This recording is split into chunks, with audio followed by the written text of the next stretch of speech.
सुंदर सा गांव चुलबुली नगर था। वहां की लड़कियां बहुत ही चुलबुली और चंचल थीं। देखने में किसी परी से कम नहीं लगती थीं। गांव की लड़कियां कभी शांत नहीं रहती थीं। कभी वे गांव के बच्चों के साथ खेलती तो कभी नदी के ठंडे पानी में नहाया करती। गांव के लड़के उन लड़कियों के दीवाने थे। हर वक्त उन्हें छुप छुप कर नहाते देखते और अंदर ही अंदर खुशी से झूम उठते। लेकिन एक दिन कुछ बहुत अजीब हुआ। एक सुबह गाँव का माहौल ठीक नहीं था। सारे लोग अपने घरों में डर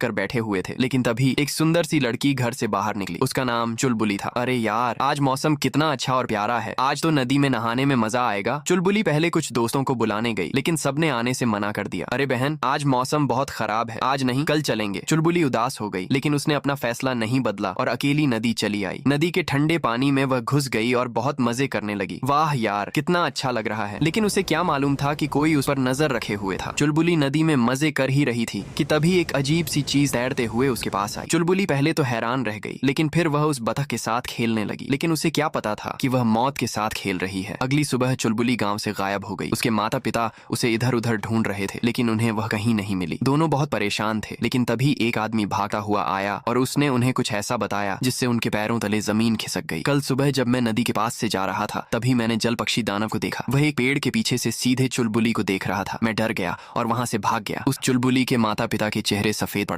क्या जल पक्षी दानव फिर से लौट आया? असल में जल पक्षी दानव कोई आम आदमी नहीं, बल्कि नदी की आत्मा था जो हर साल आता था। कुछ लोग मानते थे कि वह रूप बदल सकता है और उसे सुंदर लड़कियां बहुत पसंद हैं। जब भी वह किसी सुंदर लड़की को देखता, वह खुद को रोक नहीं पाता और उस लड़की को अपने साथ ले जाता। चुलबुली के माँ बाप समझ चुके थे कि अब उनकी बेटी कभी वापस नहीं आ सकती। लेकिन एक आदमी था जिसे अभी भी चुलबुली की फिक्र थी। उसका प्रेमी रिजवान। रिजवान चुलबुली से बहुत प्यार करता था। दोनों की मुलाकात नदी के पास ही हुई थी, जहाँ उन्होंने बहुत मस्ती की और वहीं से उनकी दोस्ती की शुरुआत हुई। दोनों साथ रहने लगे और घूमने फिरने लगे। दोनों को प्यार हो गया और एक दिन रिजवान ने उससे शादी के लिए पूछा, चुलबुली क्या तुम मुझसे शादी करोगी? फिर मैं और तुम मिलकर 1000 बच्चे करेंगे। चुलबुली शर्मा गई और बोली, हाँ मैं तुमसे शादी करूंगी। दोनों अपनी जिंदगी में खुश हो गए। लेकिन जब से चुलबुली गायब हुई, रिजवान उसे याद करके रोता रहता। फिर एक रात रिजवान ने फैसला किया कि वह चुलबुली को वापस लाकर रहेगा। उस शाम रिजवान नदी के पास पहुंचा। वहां उसने इधर उधर बहुत देखा, लेकिन उसे कुछ नहीं मिला। तभी उसे पानी में वही बतख दिखाई दी। रिजवान उसे बड़े ध्यान से देखने लगा। अरे इसे कहीं तो देखा है। तभी वह चीज पानी से बाहर आकर जलपक्षी दानव में बदल गई। रिजवान हैरान रह गया और बोला, अरे तुम यहाँ? दानव ने कहा, तो तूने मुझे पहचान ही लिया। असल में 2 साल पहले जब रिजवान चुलबुली के साथ घूमता था, तब गांव का एक लड़का लक्ष्मण उन दोनों को देखकर जलता था, क्योंकि वह भी चुलबुली को पसंद करता था। एक दिन जब दोनों नदी में नहा रहे थे, तो लक्ष्मण उन्हें देखकर गुस्से से पागल हो रहा था। उसी वक्त उसके दिमाग में एक ख्याल आया। जैसे ही रिजवान अपने घर जाने लगा, लक्ष्मण ने उसे पकड़ लिया। रिजवान इससे पहले कुछ समझ पाता, लक्ष्मण ने उसे मार दिया और खुद रिजवान जैसे कपड़े पहन लिए और चुलबुली के साथ घर चला गया। और अब वक्त आ चुका था बदला लेने का। रिजवान ने लक्ष्मण को वहीं